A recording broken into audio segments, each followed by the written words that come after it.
अकोला जिल्ह्यातून एक दुर्दैवी घटना घडली आहे।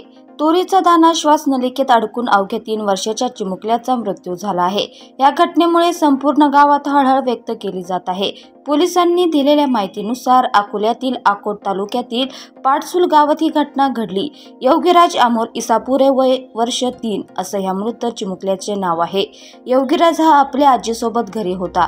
आजी तुरीचे दाणे काढत होत्या। योगीराज त्यांच्याजवळ गेला आणि त्याने आजीने काढून ठेवलेले तुरीचे दाणे तोंडात कोंबले। त्यातले एक दाणा त्याच्या नाकात म्हणजे श्वास नलिकेत अडकला गेला। त्यामुळे त्याला श्वास घेण्यास त्रास होऊ लागला। त्याची तब्येत बिघडली। घरातले सर्वजण घाबरले आणि त्यांनी त्याला अकोटच्या रुग्णालयात नेले, परंतु वाटेतच त्याचा दुर्दैवी मृत्यू झाला।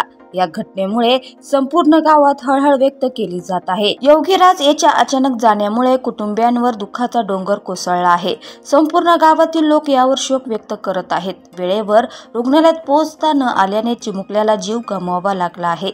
दरम्यान ह्या घटनेनंतर अकोट तालुक्यातील पोलिसांनी गावात जाऊन जनजागृती केली। लहान मुलांकडे लक्ष ठेवण्याचे आवाहन त्यांनी केले। लहान मुलांकडे नीट लक्ष द्यायला हवे, ते कोणतीही गोष्ट तोंडात टाकत नाहीत ना हे तपासा, असे आवाहन या घटनेनंतर करण्यात येत आहे।